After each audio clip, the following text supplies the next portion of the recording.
இப்போ பார்த்தீங்கன்னா அடுத்த வரக்கூடிய 120 நாட்கள், அதாவது 4 மாதங்கள், செப்டம்பர் 1ஆம் தேதியிலிருந்து டிசம்பர் 31ஆம் தேதி 2025 வரைக்கும் என்ன ஒரு பலாபலன்கள் நிறைந்த ஒரு காலகட்டமாக துலாம் ராசிக்காரர்களுக்கு இருக்க போகிறதுங்கிறது நம்ம சயின்டிஃபிக் வேதிக் அஸ்ட்ராலஜி முறையில் நம்ம பார்க்க போகிறோம். இப்போ பார்த்தீங்கன்னா மாத கிரகத்தின் சஞ்சாரங்கள் வந்து சனி 6ஆம் இடத்தில், குரு 9ஆம் இடத்தில் இருக்கிறார், ராகு 5ஆம் இடத்தில், கேது 11ஆம் இடத்தில் இருக்கிறார். ஸோ இது எப்படி ஒரு அமைப்புனா, ராகை குரு பார்க்குறார். அதனால பாருங்க, உங்களுக்கு 5ஆம் இடத்துல இருக்கக்கூடிய புத்திரஸ்தானத்தில் ராகு இருந்தாலும் குருவால் பார்க்கப்படுகிறது. வந்து குழந்தைகள்னால் சில விஷயங்கள் மிக்சடான இருக்கும். சில பேர் மெனக்கிடக்கூடிய அமைப்புகள், குழந்தைகளுக்கு மெனக்கிடக்கூடிய அமைப்புகள், சில பேர் குழந்தைங்களால சில பெனிஃபிட்ஸு, அவங்களை வெளிநாடு அனுப்புறது, கொஞ்சம் அடுத்த லெவல் ஆஃப் படிப்பு விஷயத்துக்காக நம்ம கொஞ்சம் மெனக்கெடுக்கிறது, ஃபினான்ஸ் பண்ணுறது, பேங்க் லோன் போகிறது, அவங்களுக்காக நீங்கள் கொஞ்சம் அலையிறது, அதெல்லாம் கொடுக்கக்கூடிய அமைப்புகள் உண்டு. அதே சமயத்தில் குரு சனி 6ஆம் இடத்துல இருக்கிறது அருமை. அதாவது இதுவரை கொஞ்சம் கடந்த 2 வருஷமாக பிரச்சனை கொடுத்துட்டு இருந்த சில விஷயங்கள் நீங்கி கொஞ்சம் பணப்புழக்காட்டம் அதிகமாகக்கூடிய அமைப்பு, கொஞ்சம் ஒரு நிம்மதி பெருமூச்சு அடைச்சு இந்த வம்பு வழக்குகள்லாம் கொஞ்சம் குறையிறது, கடன் கொஞ்சம் அடங்குறது, அசுப கடன் சுப கடனாக மாறுவது, அது மாதிரி சில அமைப்புகள்லாம் கொஞ்சம் கொடுக்குதுங்க.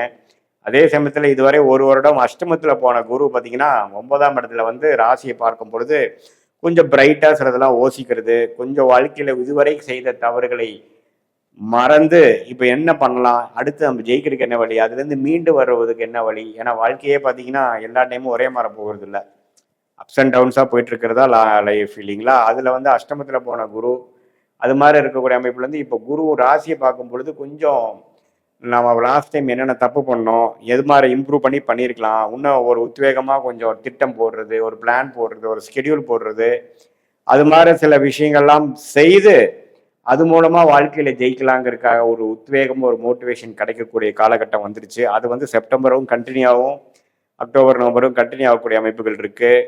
அதே சமயத்தில் மாத கிரகங்கள் பாருங்க, ராசி அதிபதி சுக்கிரனே பாருங்க 10ஆம் இடத்துல இருந்து 11, 12, ராசி 2 அது மாதிரி ஒரு பாவத்துக்கு வந்து இந்த 4 மாதங்கள் போகிறது பார்த்தீங்கன்னா, குறிப்பாக இந்த தீபாவளி முடிஞ்சு நவம்பர் மாதத்துலேருந்து அருமையான அமைப்புகள். ஏன்னா சுக்கிரனே பார்த்தீங்கன்னா ராசி உள்ள வந்து குருவின் பார்வை பெறுகிறார். ஸோ இந்த அக்டோபர் எண்டு, நவம்பர், டிசம்பர்லாம் பார்த்தீங்கன்னா இந்த 2.5 மாதம் துலாம் ராசிக்காரர்களுக்கு அற்புதமான ஒரு பலனை கொடுக்கக்கூடிய அமைப்பு இருக்குது. மீடியா துறையில் இருக்கிறவங்களுக்கு, டெக்ஸ்டைல் பிஸ்னஸில் இருக்கிறவங்களுக்கு, ஹோட்டல் பிஸ்னஸில் இருக்கிறவங்களுக்கு நல்ல ஒரு வரவேற்பு இருக்கக்கூடிய அமைப்பு. கொஞ்சம் எல்லாமே கொஞ்சம் ஹைலைட் ஆவாங்க, கொஞ்சம் அவங்களுடைய விஷயங்கள் வந்து அங்கீகாரம் கிடைக்கும், உலகத்தில் சமுதாயத்தில் கொஞ்சம் வெற்றி பெறக்கூடிய அமைப்புகள்.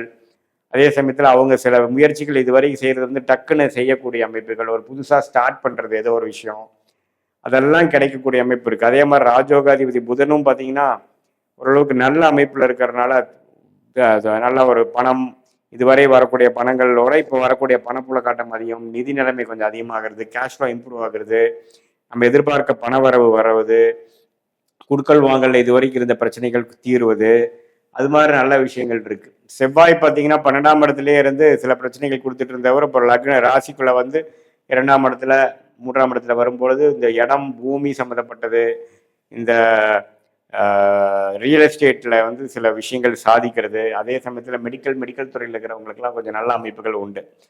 ஸோ செவ்வாயின் சஞ்சாரம், சுக்கிரனின் சஞ்சாரம் பரவாயில்லையே. அதே சமயத்தில் புதன் சூரியனும் பார்த்தீங்கன்னா எந்த விதத்திலையும் பாதிப்பு இல்லாமல், சனி பார்வையெல்லாம் பெறாமல் நல்லா இருப்பதனால ஓவராலாக பார்த்தீங்கன்னா இந்த 4 மாதம் பார்த்தீங்கன்னா எப்படி வந்து இந்த மே மாதத்துலேருந்து ஓரளவுக்கு படிப்படியாக நீங்கள் கொஞ்சம் போன வருஷம் கம்பேர் பண்ணுறப்போ கொஞ்சம் மன உற்சாகத்தோட கொஞ்சம் தெளிவோட கொஞ்சம் செயல்படுறீங்களோ, அதுலேயே கொஞ்சம் கண்டினியூ ஆகக்கூடிய அமைப்பு, அடுத்த லெவலை நோக்கி போகக்கூடிய அமைப்பு, ஒரு கோல் அச்சீவ் பண்ணிட்டோம்னா அடுத்த கோல் போகக்கூடிய அமைப்பு, இது மாதிரி பல விஷயங்கள் கொடுக்கக்கூடிய ஒரு அமைப்பை வந்து தருகிற அமைப்பு வந்து இருக்கு.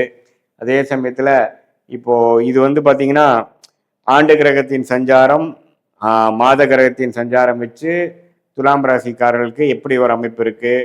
துலாம் ராசிக்காரங்களே பார்த்தீங்கன்னா கொஞ்சம் பிஸ்னஸ் மைண்டடு, கொஞ்சம் கலை உணர்வு உள்ளவங்க, அவங்க வந்து எது மாதிரி திட்டங்கள் போடுறாங்க, அவங்க போட்ட திட்டங்கள் எப்போ ஜெயிக்குது, எது மாதிரி விஷயங்கள் வருகிறது, அவங்களுடைய வாழ்க்கை பயணம் எப்படி திரும்புதுங்கிறதெல்லாம் நம்ம ஒன்றுமே துல்லியமாக பார்க்கும் பொழுது உங்களுடைய ஜென்ம ஜாதகத்தில் தசாபுக்திகள் எப்படி போயிட்டு இருக்கிறது, எந்த நேரத்தில் பிறந்தீங்க, எந்த தேதியில் பிறந்தீங்க, எந்த ஊரில் பிறந்தீங்க வச்சு உங்கள் ஜாதகம் போட்டு அதில் வரக்கூடிய லக்னம் என்ன தசாபுக்திகள் போயிட்டுருக்கு, அந்த தசாபுக்தி வந்து உங்கள் லக்னத்துக்கு எத்தகைய ஒரு அமைப்புகளாக இருக்கிறது, நல்ல ஒரு ஆரோக்கியமான தசைகள் போய் கொண்டிருக்கிறதா, வரவேண்டிய தசை போய் கொண்டிருக்கிறதா, அல்லது வரக்கூடாத தசைகள் போய் கொண்டிருக்கிறதா, எல்லாம் நீங்க கொஞ்சம் ஓரளவுக்கு ஆராய்ந்து பார்க்கும் பொழுது ஒரு அருமையான ஒரு அமைப்பு வந்து கண்டிப்பா வந்து உங்களுடைய அடுத்த வரக்கூடிய ஷார்ட் டேர்ம் லாங் டேர்ம்லாம் எப்படி இருக்கு, எது மாதிரி டைரக்ஷன்ல போறது நல்லது, எது மாதிரி திட்டங்கள் வந்து எது மாதிரி டைம்ல நம்ம செய்யறது நல்லதுங்கிறதெல்லாம் ஓரளவுக்கு புரிஞ்சு அது போல நாம செயல்படும் பொழுது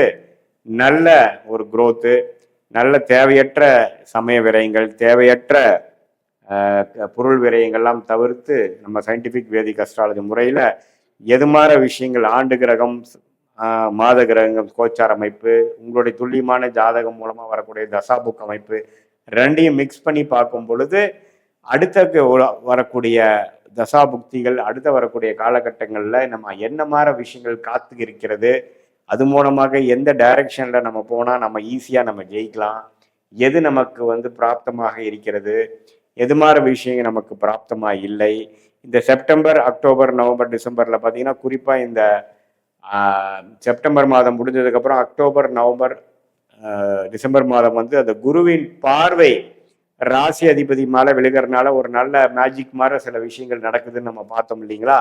அது மாதிரி டைம்லாம் நீங்கள் வந்து சில காரியங்கள் எடுத்து நடத்தும் பொழுது டக்குன்னு சில விஷயங்கள் வெற்றி பெற்று அடுத்த லெவல் ஆஃப் படிநிலையில் வாழ்க்கையில் நீங்கள் போய் நம்ம வந்து இவ்வளோ தூரம் சிரமப்பட்டு வந்ததுக்கு நமக்கு ஒரு ப்ரோக்ரஸ் கிடைச்சிது, ஒரு அடுத்த படிநிலை வாழ்க்கையில் நம்ம போகக்கூடிய அமைப்புக்கு இந்த காலகட்டம் நமக்கு உதவுச்சு அப்படிங்கிற மாதிரி ஒரு அமைப்பை கொடுக்கக்கூடிய ஒரு அற்புதமான ஒரு 4 மாதமாக 120 நாட்களாக இருக்கிறது.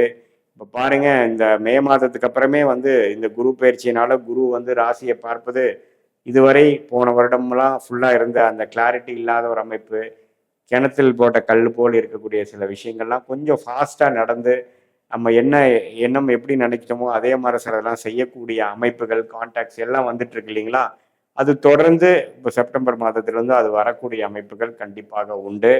ஸோ இது மாதிரி விஷயங்கள் நாம் வந்து ஜென்ம ஜாதகத்தில் வரக்கூடிய தசாபுக்திகளும் அதே சமயத்தில் கோச்சார அமைப்பும் இந்த பயிற்சி பலனும் ரெண்டு மிக்ஸ் பண்ணி பார்க்கும் பொழுது இன்னுமே நம்ம எது மாதிரி பலாபலன்கள் நாம் வந்து கரெக்டாக வரும், எது செய்யலாம், எது செய்யக்கூடாது, எது நமக்கு பிராப்தமாக இருக்குதுங்கிற திட்டங்கள்லாம் நம்ம ஓரளவுக்கு தீட்டி அதுக்கு தகுந்த மாதிரி வாழ்க்கையில் நம்மளுடைய ஒரு ஆக்டிவிட்டியும் காய்களை நகர்த்தும் பொழுது தேவையற்ற பொருள் விரயம், தேவையற்ற சமய விரயங்கள்லாம் தவிர்த்து நமக்கு வந்து எந்த மாதிரி ஆப்ஷன் கையில் இருக்குது, அதில் பெஸ்ட் ஆப்ஷன் என்ன, எது மாதிரி விஷயங்கள் போனால் நமக்கு வந்து எளிதில் வெற்றி பெறலாம், எது நமக்கு வந்து எதிர்நீச்சலாக அமையும் அப்படிங்கிறதெல்லாம் தெரிந்து நம்ம செயல்படும் போது நம்ம எளிதில் ஜெயிக்க முடியும் அப்படிங்கிறது நான் சொல்ல விரும்புகிறேன். மீண்டும் மற்றொரு காணொலியில் சந்திப்போம். நன்றி, வணக்கம்.